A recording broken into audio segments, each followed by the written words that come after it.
that DNA molecule has consciousness. DNA is an extraordinary mystery. It is so complex that we can barely understand it. It has been called a code, a text. Parts of the DNA molecule have been called robots and self-replicating robots. It is extraordinarily sophisticated and complex. It operates on 2 different languages. The DNA language, which has 4 letters, A, C, G, and T, and then the language of the amino acids, no, the proteins, I'm sorry, and there are 20 letters in that language, and the only way that DNA can create life, and of course the same DNA molecule is in every living thing, in the cell of every living thing on Earth. It just depends, the difference is how much code there is in that particular life form to create a human or a toad or a oak or whatever. And they can't do anything, DNA can't do anything without deciphering, translating the codes from the 20 letters alphabet over here and the 4-letter alphabet over here. So somehow a translator got put in place. And the translator is are enzymes.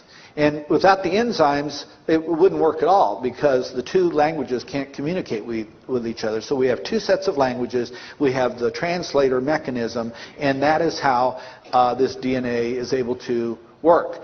Problem with DNA is that when Francis Crick, who was the co-discoverer of the double helix shape of the DNA molecule, when he studied the history of DNA, he realized that there was a big problem, that DNA had never changed in the 3.8 billion years that DNA has been on this planet, because there are fossilized bacteria that are exactly like today's bacteria that are 3.8 billion years old.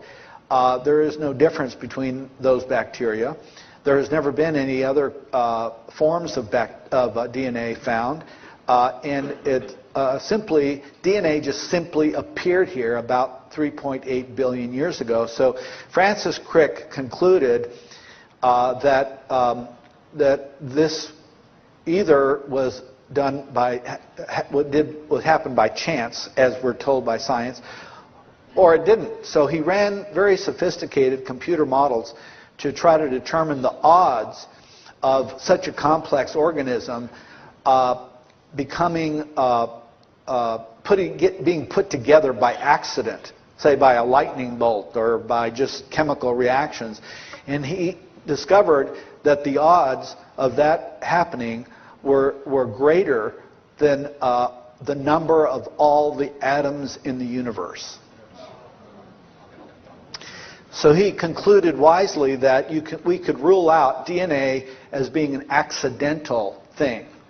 So then the question is, okay, where did it come from? If it didn't evolve here, and if it wasn't created by accident, where did it come from? And he created the theory of directed panspermia, which merely says that DNA was sent here by higher intelligence long time ago, and that life on Earth was seeded from other life forms elsewhere in the universe. Now, since that time, by the way, it's also known that while he was trying to understand the form that DNA took, he took LSD to open his mind to understand such things. So he was also exploring in shamanic ways. But so we have now NASA, who has twice announced that DNA comes from outer space. The first time was with the Mars meteorite, where they found nanobacteria, fossilized nanobacteria. That was pretty much poo-pooed by the scientific community. And then in August of '04, they found another meteor that they said this one was from Europe, the other one was from I think the Antarctic, and they found the same thing, but much more convincing, fossilized bacteria, and made another big press conference saying that they found fossilized bacteria on another meteor, but this one they don't know where it came from. God knows it could have been flying through space for 1 billion years. So we do know that DNA exists, and the bacteria that they found is exactly like the bacteria that you find here on Earth, with the exception that it has different isotopic readings that you do not find on Earth. So definitely alien DNA. NASA is telling this. Dr. Francis Crick, Nobel laureate, told us this in his book, Life Itself.